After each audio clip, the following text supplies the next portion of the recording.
podcast, right? Now, Alexander King also shouted out Adam Calhoun, because Adam Calhoun came out with a song called Crazy White Boy, and he's basically, how to say it?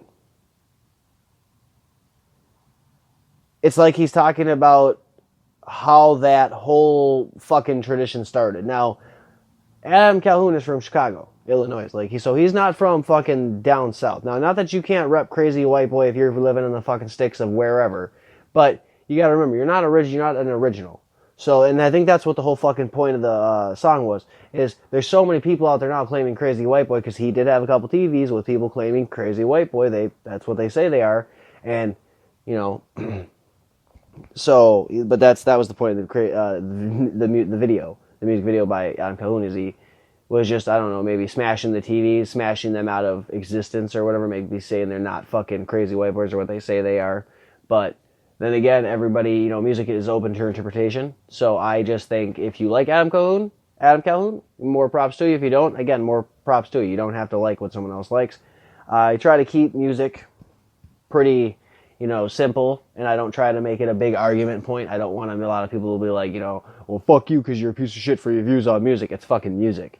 We all like what we like. So that it is what it is. Now, what I do like by Adam Calhoun is the song War, and I think everybody can relate to that song. Why? Because it's about keyboard warriors. Like, people on the internet talk shit, and they think because they're behind a computer screen, they're safe. Now, I'm not saying that you're not. If you're in fucking Florida talking shit to somebody in fucking Alaska, solid chance you might not ever run across them. But there is always that off chance, because this is a small motherfucking world that we have all realized. Everybody knows somebody, you know what I'm saying? So, the fact that you think you're safe, you might not be. The fact that you're running your mouth about shit you shouldn't be running your mouth about, that gets your ass beat real quick. And most of the people that I fuck with, myself included, if you're running your mouth for no fucking reason, shut the fuck up. Or you can get that shit sewed up. You know what I'm saying? It ain't that hard to bust you in the fucking mouth. And you can be behind the keyboard, but eventually you gonna run across your fucking enemy at the grocery store. That's the fucking God-given fact. It's gonna happen. Maybe not today, maybe not tomorrow, but someday you gonna run across yours, and they gonna get your ass for that. That's just a fact. And motherfuckers don't want to recognize that. It is what it is.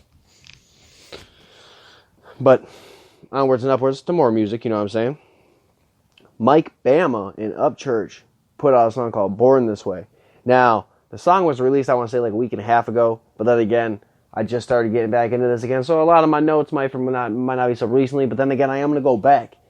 We're going to talk a little bit. I'm going to go back and pick some other songs that are older that I do like. Like, why not fucking talk about some Tech 9 songs that I really motherfucking like and how that shit helped? Because, again, this is a fucking music segment. So whether it's new, old, or fucking still popping, we're going to talk about that shit. You know what it is. It's Hot Box Talk. Right now, we smoking one of them Sherbert carts. Just got to say what we smoking on. I got some of that green, you know what I'm saying, some of that loud pack. But right now, we smoking on this Sherbert cart. You know what it is? You hear that raw, authentic sound of the motherfucking click of the battery and then the motherfucking truck going by. Yeah, you already know we don't edit out this shit. We keep it 100. But that song, that Born This Way, that shit pounded. I was not expecting that. I have listened to Mike Bama before, and I've definitely listened to Upchurch. But I just was like, damn, I was not expecting that shit to hit the way it did. And I recommend anybody go listen to that shit. I think it's a good motherfucking song. Can't go wrong listening to that shit. Now, this shit's gonna be funny. Funny. So, we all know Lil Xan, right? Who doesn't know them some Lil Xan? I had talked about him previously.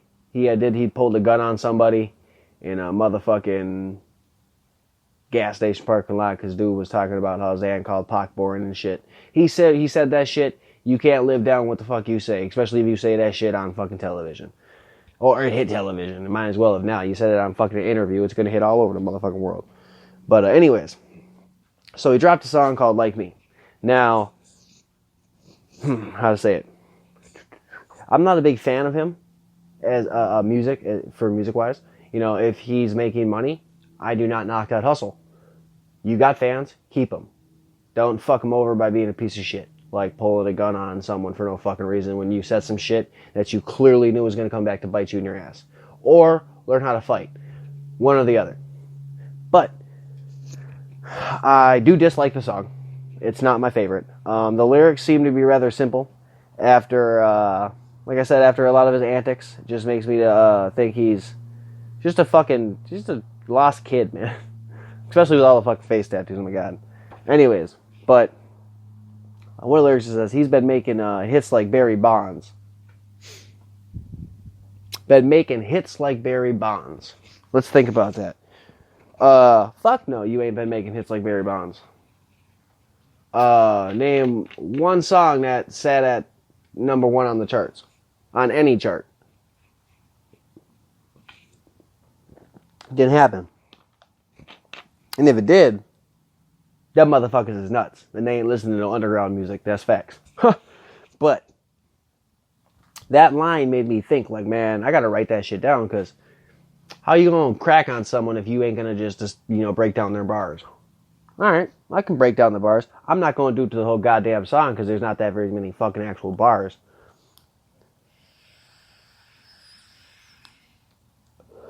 He names a fucking, like, Gucci, Louis, Prada, a couple other. He names a bunch of brands and basically says that he fills them bags with lean. Nah. Now, why would... Now, I understand it. Like, I get it. You got the money to buy the expensive bags to fill them with lean. I get it. Not knocking that. But why? Like, why use that as a bar?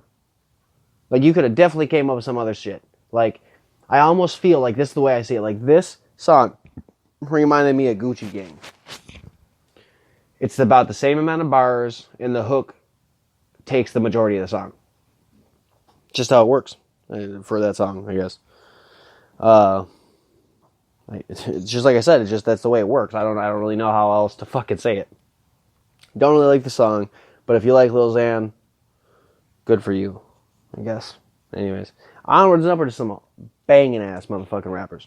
So, Mercury's got songs coming with Ritz and Jelly Roll on the same motherfucking track. He got a song coming with Hopsin on the track, and this motherfucker went out and got the Game on the track. This motherfucker tried to come out the motherfucking woodwork with feats. Holy shit! You got Ritz and Jelly on the same motherfucking track? Both fucking fan bases love Ritz, and both fucking fan bases love Jelly. Now, you gonna throw yourself, motherfucker, from the frozen north of Canada, gonna go all the way down to the motherfucking south where it's hotter than balls of Georgia and Tennessee, and you gonna throw that shit together. That is some shit. My God. I'm a Mercury's fan, and I am looking forward to this Ritz and Jelly Roll song. Man, I am a big fan of Jelly. I'm a big fan of motherfucking Ritz. I'm a big fan of fucking Mercs. Man, this shit's gonna be crazy. DTG, also Little Windex, put out another song. I don't have it written down, but I just thought about it because I'm talking about Merc. He put out another song called 333. So it's like 3 o'clock, 3:33 in the morning. So it's 3:33. But it's a pretty good song. You should listen to it. DTG is a very good fucking rapper outside of his parody rapping.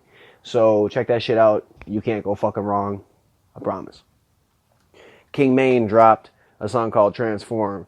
That shit, you can get on all platforms. The shit bangs. King Maine literally does not fail when he drops music. The shit all bangs. It might not be your flavor of music, but I'm telling you right now, if you give it a chance, you're gonna find a song that you can relate to and it resonates with you. And that's what music's supposed to do. And I'm telling you that's right now, King Maine got a song for everybody in the motherfucking world. That's a fact. The man did 100 songs in 100 days. I can't name another rapper that's done that.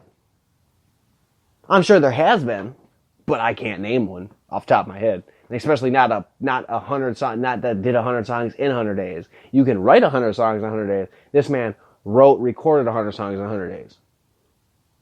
That's just insane. Now, back to one of my motherfucking favorite rappers in the world, Tech. Tech is working on more of his music videos for Cathartic. It says season 1, but I want to call it season 2. So he did Chuki Fever first. And Chuki Fever is an amazing song. I can't really remember what I think it means hate. Chuki means hate in Swahili is what I believe. I believe it means hate. So it's like hate fever. Because in the music video, this old man walks up to Tech and basically tells him like, if you treat this girl wrong, I'm gonna kick your ass. Rah, rah, rah. And every boy, every man has probably heard that from some dad somewhere along the motherfucking lines. But you don't expect to hear that when you're a fucking full-grown ass fucking man and you've been doing your motherfucking best to live your goddamn life. And mind you, Tech is a goddamn millionaire. So if you walked up to him and you talked some shit to him, like, I'm surprised he didn't bust your ass in the fucking face to begin with. But not only that, he went and wrote a song about your bitch ass and made more millions off of it. Genius fucking chess move. But amazing fucking music video. Check that shit out. Chuki Fever is off of the album Nina. Can't go wrong. Also, October 5th, Tech is at the Myth. He is going on with Issa, Chris Calico, and Seth's crew. You can't go wrong. I'm not going to go because I'm not a big fan of the Myth, but it is what it is. I also didn't buy tickets. So, but I'm probably going to fucking end up talking about it anyways because he's probably going to drop more music videos between now and October. So Tech's probably going to be on the next music segment as it is. You already know the drill, son. Anyways, back in the saddle with another one. You know what I'm saying? I'm like motherfucking DJ Khaled with these bombs, son. Boom, boom, boom. Anyways, 3-6 Mafia reunion tour coming up. All original members after 19 years. Holy fucking shit. You know what I'm saying? If you didn't grow up on 3-6, what was you doing? You wasn't living. You must have been under a goddamn rock. Because I'm sure the first half you motherfuckers heard about Juicy J when he was on that Katy Perry shit. But you don't know about that motherfucking 3-6? Get the fuck out of here. Either way, it's going to be banging. DJ Paul didn't say whether or not there would be an album, but he didn't say that there wouldn't be. So I guess anything is possible, you know? Can all hope. He also said don't hold your breath because you shouldn't hold your breath for anything. Now, take that for what it is, but either way, they're going to go on and it's going to be a fucking tour. So if you're a huge 3-6 fan, get the fuck on out there and check that shit out. Had to take one of them card hits, you know what I'm saying? Woo-sa! So, we ain't got that much more to go for this music shit, but it's gonna be kind of frosty, you know what I'm saying? So, Post Malone, man. Posty Malone. He did a song with Ozzy Osbourne, man. And the motherfucking internet blew up. Half these motherfuckers on Twitter acted like they thought Ozzy Osbourne was some little ass kid. Or some young ass man. This man, they didn't understand that this man was biting heads off birds and shit when I was like 8. When half of my generation was just fucking watching cartoons, this man was fucking eating bird heads and popping pills. Had his own fucking TV show. Ozzy Osbourne is a fucking legend, but the fact that they didn't know makes me laugh. Not only laugh, wonder about this world. How the fuck do you not know that legend? Even I know who Black Sabbath is, and I don't even like fucking rock. So that says something. But it's not my favorite type of a song, but then again, if you like that kind of music, you should check it out. I mean, I like Post Malone. I do like some of his music. I'm not a big rock fan, and so it is what it is. But if you like that music, check it the fuck out. You can't go wrong. That's on God. Anyways, Post was just on a journey dropping motherfucking music, man. Just dropping shit left and right these last few weeks. He dropped a song, Circles, and then he dropped a song with Da Baby. The motherfucking Baby. Now, we all know the Baby, right? He done knocked that motherfucker out in Louis Vuitton. And not only that, man put out some pretty good fucking songs. Now, Suge, a couple others. I think I've talked about him once before in a podcast, but this shit was noteworthy. I was actually fucking shocked at this song. Like, damn, I'm gonna put this bitch up in rotation. They both got hits. So, I mean, just like Merc, Post is coming out here putting fucking feats all over the fucking place. You got DaBaby and Ozzy on a fucking on a CD. Holy shit! Have you not? You done hit the motherfucking spectrum? Shit, in my eyes at least. Now we're gonna go to some local talent from Corpus Christi. And I've seen a lot of motherfuckers talk shit. A lot. But They definitely ain't on Micah White. Fucking right.